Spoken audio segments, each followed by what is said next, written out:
overnight shift mistake. Black Friday shifts are always chaos, but that night felt cursed from the start. I was working the overnight shift at a small convenience store. Normally, Black Friday doesn't hit places like ours too hard. But for some reason, people flooded in like we were giving everything away for free. By the time the rush slowed down around 4 a.m., I was completely drained, mentally and physically. That's when I made a mistake. Earlier, I had stepped out to toss some cardboard boxes and forgot to properly lock the back door. At the time, it didn't seem like a big deal. I mean, who would even notice? Turns out, someone did. My coworker, let's call her. Jenna went into the storage room to grab snacks for restocking. Seconds later, she called my name, her voice shaky. I rushed in, expecting maybe a spilled box or something minor. Instead, I found a man. He was sitting in the corner like he owned the place, surrounded by torn snack wrappers and empty cans. Chips, candy bars, energy drinks. He had gone through what looked like half our stock. His face was dusted with orange powder, like he'd been inhaling flavored chips nonstop. He didn't even look surprised to see us. I tried to stay calm and told him, "Hey, you need to pay for all that." He blinked at me slowly, like the idea had never crossed his mind. Then out of nowhere, he stood up, this huge guy, and asked, "How am I supposed to explain this to my wife?" That threw me off completely. I didn't even know how to respond. The guy had broken in, eaten hundreds of dollars worth of food, and now he was worried about explaining it at home? I tried reasoning with him, but he got defensive. Said if the door was open, it wasn't his fault. Said we invited him in. Then things got worse. He started making ridiculous demands, like us pretending he won a fake store promotion, or even splitting the bill with him. When we refused, his attitude shifted completely. The air changed. He looked at us differently, and that's when I realized this situation wasn't just weird anymore. It was about to turn dangerous. But what happened next wasn't an argument. It was something none of us were ready for. When things turned violent, the tension snapped in seconds. One moment we were arguing. The next, the guy lunged at me. For someone his size, he moved terrifyingly fast. I barely had time to react before he slammed into me, sending me crashing into a stack of supplies. My back hit hard, knocking the air out of my lungs. I scrambled to get up, adrenaline kicking in. He bolted for the back door, the same one he used to sneak in. But he didn't know something had changed. While Jenna was calling for help, our other co-worker, let's call him Rick, had quietly locked that door. The guy didn't notice. He charged full speed, straight into it. The sound was sickening. A heavy thud followed by him stumbling backward, completely disoriented. Before he could recover, Rick stepped in. Rick was massive. One of those guys you don't expect to move fast. But when they do, it's over. He grabbed the man and forced him to the ground, pinning him there like it was nothing. The struggle ended almost instantly. Within minutes, the police arrived.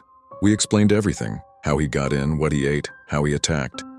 The officers weren't even surprised. Apparently, situations like this happen more often than people think, just not usually this extreme. Here's the strange part, though. Because the door had been left unlocked, it technically wasn't considered breaking and entering. The charges were lighter than expected, mostly theft and disorderly conduct. Later, we found out something even more unsettling. The man wasn't homeless like we thought. He had a family, a job, a normal life. According to reports, he'd been dealing with severe stress and sleep issues, and had recently started medication that may have affected his behavior. Whether that was true or just an excuse, I don't know. But I do know this: that night could have gone a lot worse. We got lucky, and I learned something the hard way.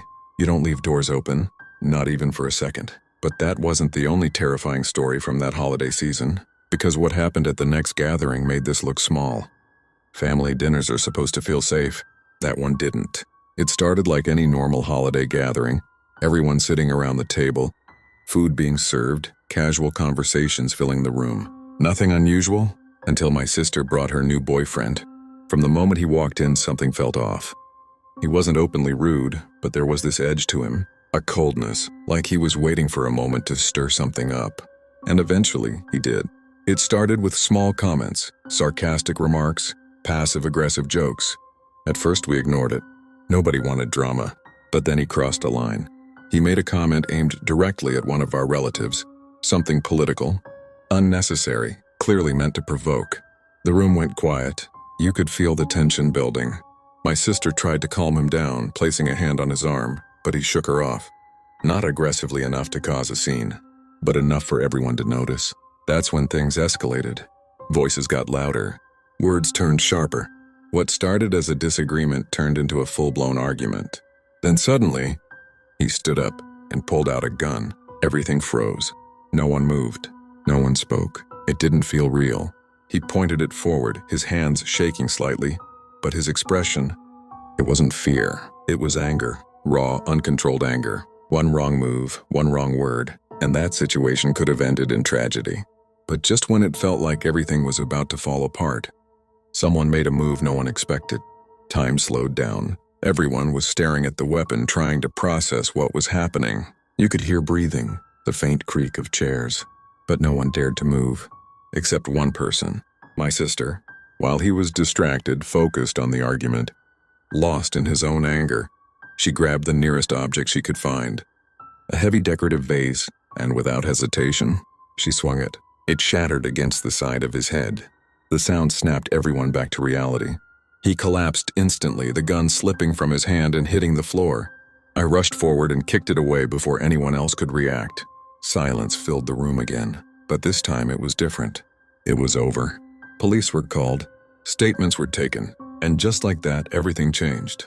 Later, we found out something disturbing. The gun wasn't even ready to fire. The safety had been on the entire time. He didn't know how to use it. That realization hit hard, because it meant two things. He was reckless enough to pull a weapon he didn't understand, and we were incredibly lucky nothing worse happened. My sister ended things with him immediately. Reports were filed, legal actions followed, and slowly life went back to normal.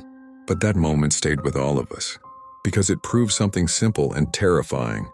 Danger doesn't always come from strangers. Sometimes it walks right into your home. And if you think those were the worst stories, wait until you hear what happened during a Black Friday crowd that nearly turned deadly. Black Friday wasn't over yet. A few days after that night shift incident, I picked up another shift, this time during the evening rush. Big mistake. From the moment I walked in, something felt off. The store was packed, but it wasn't normal busy. People weren't browsing. They were rushing, grabbing things aggressively, bumping into each other without apologizing. It felt like pressure building inside a sealed room. Then it happened. Someone started shouting near the back aisle. At first, it sounded like a normal argument over an item, but within seconds, voices escalated. Two people were fighting over the last discounted product, and no one stepped in. Instead, others joined, not to stop it, but to take advantage. People started grabbing things and running toward the counter. Some didn't even wait. They just pushed past others and headed for the door. It turned into chaos instantly. Shelves were knocked over. Glass shattered. Someone screamed. I tried to call for help, but the noise drowned everything out. My coworker Rick was trying to block the exit, but it was useless. There were too many people. Then I noticed something chilling. In the middle of all that chaos, one man wasn't moving. He stood near the entrance, completely still, watching everything unfold. His hood was up, his face hidden, but I could feel his eyes scanning the room. Not panicked, not surprised, just observing, like he was waiting. And what he did next made me realize this wasn't just random chaos. The crowd kept moving like a wave, pushing, grabbing, yelling, but that man stayed still. Until suddenly, he stepped forward, calmly, deliberately. He walked straight behind the counter, no hesitation, no rush, like he knew exactly where he was going. At first, I thought he was just another looter, but then I saw what he was doing. He wasn't grabbing random items. He was going for specific things. Cigarettes, cash drawer, storage keys. My stomach dropped. This wasn't chaos for him. This was opportunity. He reached into the register and started pulling out money, while everyone else was distracted. Rick noticed and tried to confront him. But before he could even say anything, the man turned. And for the first time, I saw his face. Cold, focused, and completely in control. Stay out of it, he said quietly. Not shouting, not threatening loudly, but somehow, it was worse. Rick hesitated, and that was enough. The man grabbed what he needed and walked out through the crowd like nothing happened. No one stopped him. No one even noticed. Within minutes, police sirens echoed outside. The crowd scattered instantly, leaving behind destruction and silence. But the man? Gone. Like he was never there. We thought it was over, until we checked the cameras and saw something that didn't make sense. Later that night, after everything settled, we reviewed the security footage. At first, it showed exactly what we remembered. The fight, the chaos, the shelves falling. Then the man appeared, standing near the entrance, watching, but something was wrong. The timestamp showed he had been there, before the chaos even started.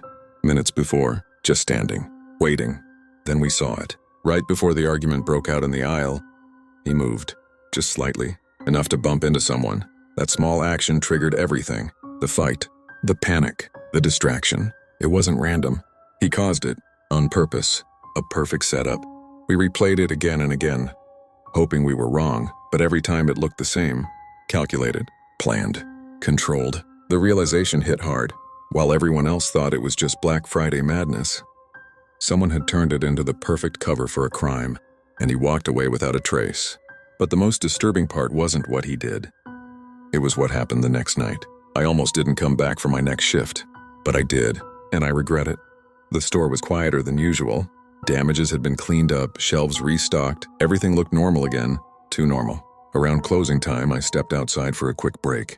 The air was cold, the street empty, just like that first night. That's when I saw him, standing across the road. Same hoodie, same still posture, watching the store. My heart started racing. There was no doubt. It was him. I quickly went back inside and told Rick, but when we looked again, he was gone. No footsteps, no sound, nothing, like he vanished. We locked the doors early that night, double-checked everything. But the feeling didn't go away, because deep down, we both knew something. He wasn't there by accident. He came back for a reason. And whatever that reason was, it wasn't over yet. And if you think that was the last time we saw him, you're wrong, because what happened after closing time still doesn't make sense. We closed early that night, locked every door, checked every window, even the back storage room, the same place. Where everything started was secured twice, but something still felt wrong. Around midnight, Rick and I stayed back to finish paperwork. The store lights were dimmer than usual, and outside the street was completely empty. Too quiet. Then we heard it. A soft noise from the back. Not loud, not crashing, just movement. Rick looked at me. I looked at him. Neither of us wanted to go check, but we had to. We slowly walked toward the storage room, every step echoing louder than it should. My heart was pounding so hard I could hear it in my ears. The door was closed, locked, exactly how we left it. Rick hesitated, then unlocked it. We opened the door. Nothing. Everything looked normal. Boxes stacked, shelves untouched. No sign of anyone. I let out a breath I didn't realize I was holding. But then Rick pointed. On the floor, near the corner, there were fresh footprints, wet, like someone had just walked in from the rain. But there was only one problem. They didn't lead out. And when we followed those footprints, they stopped somewhere impossible. The footprints led deeper into the storage room, step by step, clear and fresh. But there was nowhere to hide, no back exit, no windows, no space between shelves big enough for a person. Still, the footprints continued, until suddenly, they stopped. Right in the middle of the floor. No turning, no fading. Just gone. Rick whispered, "That's not possible." And he was right. There was no explanation. We checked everything again. Behind boxes, under shelves, even inside storage bins. Nothing, no one. But the air felt different. Heavy, like we weren't alone. Then something shifted behind us. A faint creak. We both turned at the same time. The door, it was slowly closing. On its own. We rushed forward and pulled it open, stepping back into the main store. Neither of us said anything for a few seconds. Then Rick quietly locked the door again. But this time, it didn't feel like we were locking something out. It felt like we were trapping something inside. And that's when the cameras picked up movement, in a part of the store that should have been empty. We went straight to the security monitor. Hands shaking, I rewound the footage. At first, everything looked normal. Empty aisles, still shelves. Then, movement. A shadow near aisle 3. It was faint, almost unnoticeable, but it was there. We zoomed in, and that's when my stomach dropped. It wasn't just a shadow. It was a figure, standing between the shelves, completely still, just like before. Same posture, same presence, the man. But that didn't make sense. We had locked the doors. We checked every corner. There was no way he could be inside. Rick grabbed a flashlight, his face pale. "Stay here," he said. I didn't argue. I watched the monitor as he slowly walked toward aisle 3. Step by step, the camera showed him getting closer. Closer. Then he turned the corner. The screen froze for a second. Static flickered. And when the image came back, the aisle was empty. Rick's voice came through the radio. "There's no one here." But on the screen, for just a split second, the figure appeared again, right behind him. And what Rick said next still gives me chills. "Did you move something?" Rick's voice crackled through the radio. I stared at the monitor, frozen. "Rick, don't move," I said slowly. "Why?" My throat went dry, because on the screen, that figure was standing directly behind him. Close. Too close. I could almost feel it through the screen. "Rick, get out of there now." He didn't hesitate.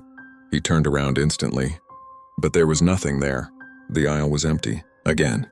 He rushed back to the front, breathing heavily. "What did you see?" he asked. I couldn't answer right away, because I wasn't looking at him anymore. I was looking past him. At the glass entrance, outside, in the reflection, there was someone standing behind us. Not moving, not blinking, just watching. Rick slowly turned. The reflection disappeared.